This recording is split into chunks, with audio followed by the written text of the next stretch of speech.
El gran conflicto, capítulo 5, el lucero de la Reforma. Antes de la Reforma, hubo tiempos en que no existieron sino muy pocos ejemplares de la Biblia. Pero Dios no había permitido que su palabra fuese destruida completamente. Sus verdades no habían de quedar ocultas para siempre. Le era tan fácil quitar las cadenas a las palabras de vida como abrir las puertas de las cárceles y quitar los cerrojos a las puertas de hierro para poner en libertad a sus siervos. En los diferentes países de Europa hubo hombres que se sintieron impulsados por el Espíritu de Dios a buscar la verdad como un tesoro escondido, y que siendo guiados providencialmente hacia las Santas Escrituras, estudiaron las sagradas páginas con el más profundo interés. Deseaban adquirir la luz a cualquier costo. Aunque no veían todo con claridad, pudieron discernir muchas verdades que hacía tiempo yacían sepultadas. Iban como mensajeros enviados del cielo, rompiendo las ligaduras del error y la superstición y exhortando a los que por tanto tiempo habían permanecido esclavos a que se levantaran y afirmaran su libertad. Salvo entre los valdenses, la palabra de Dios había quedado encerrada dentro de los límites de idiomas conocidos tan solo por la gente instruida. Pero llegó el tiempo en que las Sagradas Escrituras iban a ser traducidas y entregadas a gentes de diversas tierras en su propio idioma. Había ya pasado la oscura medianoche para el mundo, fenecían ya las horas de tinieblas y en muchas partes aparecían señales del alba que estaba por rayar. En el siglo XIV salió en Inglaterra el lucero de la Reforma, Juan Wycliffe, que fue el heraldo de la Reforma no solo para Inglaterra, sino para toda la cristiandad. La gran protesta que contra Roma le fue dado lanzar no iba a ser nunca acallada, porque inició la lucha que iba a dar por resultado la emancipación de los individuos, las iglesias y las naciones. Recibió Wycliffe una educación liberal y para él era el amor de Jehová el principio de la sabiduría. Se distinguió en el colegio por su ferviente piedad, a la vez que por su talento notable y su profunda erudición. En su sed de saber, trató de conocer todos los ramos de la ciencia. Se educó en la filosofía escolástica, en los cánones de la Iglesia y en el derecho civil, especialmente en el de su país. En sus trabajos posteriores, le fue muy provechosa esta temprana enseñanza, debido a su completo conocimiento de la filosofía especulativa de su tiempo, pudo exponer los errores de ella, y el estudio de las leyes civiles y eclesiásticas le preparó para tomar parte en la gran lucha por la libertad civil y religiosa. A la vez que podía manejar las armas que encontraba en la palabra de Dios, había adquirido la disciplina intelectual de las escuelas y comprendía la táctica de los hombres de escuela. El poder de su genio y sus conocimientos extensos y profundos le granjearon el respeto de amigos y enemigos. Sus partidarios veían con orgullo que su campeón sobresalía entre los intelectos más notables de la nación, y sus enemigos se veían imposibilitados para arrojar desdén sobre la causa de la Reforma por una exposición de la ignorancia o debilidad de su defensor. Estando Wycliffe todavía en el colegio, se dedicó al estudio de las Sagradas Escrituras. En aquellos remotos tiempos, cuando la Biblia existía solo en los idiomas primitivos, los eruditos eran los únicos que podían allegarse a la fuente de la verdad, que a las clases incultas les estaba vedada. Ese estudio preparó el camino para el trabajo futuro de Wycliffe como reformador. Algunos hombres ilustrados habían estudiado la palabra de Dios y en ella habían encontrado revelada la gran verdad de la gracia concedida gratuitamente por Dios.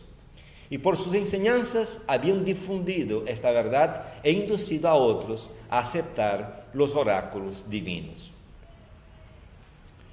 Cuando la atención de Wycliffe fue dirigida a las Sagradas Escrituras, se consagró a escudriñarlas con el mismo empeño que había desplegado para adueñarse por completo de la instrucción que se impartía en los colegios.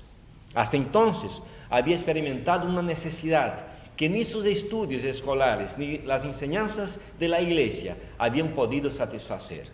Encontró en la palabra de Dios lo que antes había buscado en vano. En ella halló revelado el plan de salvación y vio a Cristo representado como el único abogado para el hombre.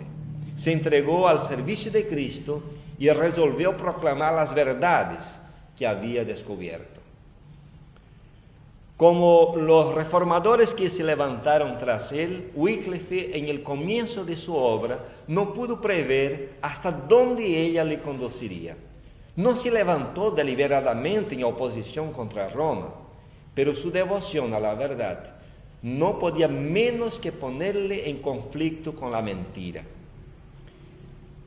Conforme iba discerniendo con mayor claridad los errores del papado, presentaba con creciente ardor las enseñanzas de la Biblia. Veía que Roma había abandonado la palabra de Dios, cambiándola por las tradiciones humanas. Acusaba desembosadamente al clero de haber desterrado las Santas Escrituras y exigía que la Biblia fuese restituida al pueblo y que se estableciera de nuevo su autoridad dentro de la Iglesia. Era maestro entendido y abnegado y predicador elocuente, cuya vida cotidiana era una demostración de las verdades que predicaba. Su conocimiento de las Sagradas Escrituras, la fuerza de sus argumentos, la pureza de su vida y su integridad y valor inquebrantables le atrajeron la estimación y la confianza de todos.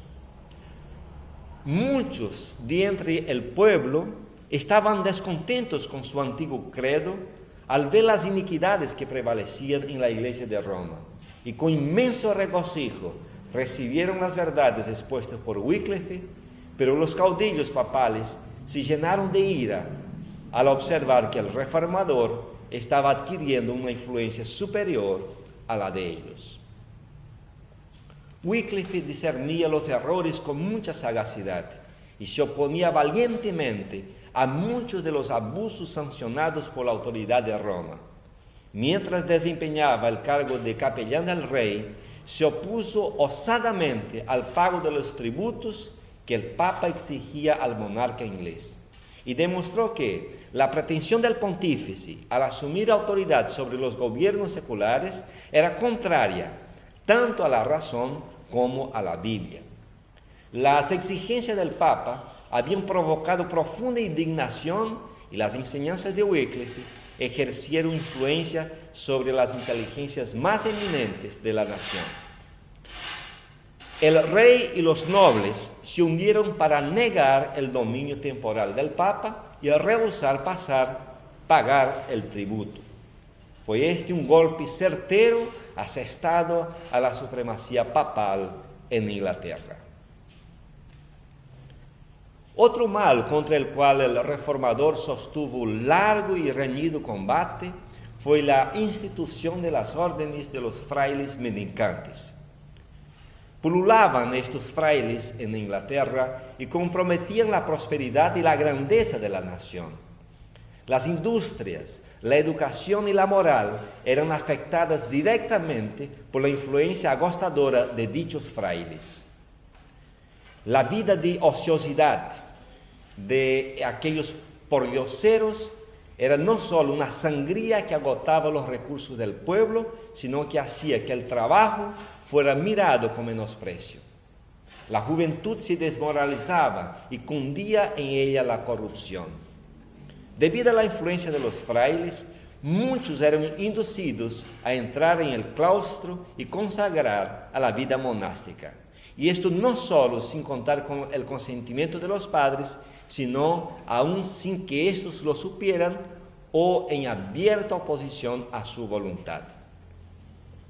Con el fin de establecer la primacía de la vida conventual sobre las obligaciones y los lazos del amor a los padres, uno de los primeros padres de la Iglesia romana había hecho esta declaración: aunque tu padre se postrase en tierra ante tu puerta, llorando y lamentándose, y aunque tu madre te enseñase el seno en que te trajo y los pechos que te amamentaron, deberías hollarlos y seguir tu camino hacia Cristo sin vacilaciones.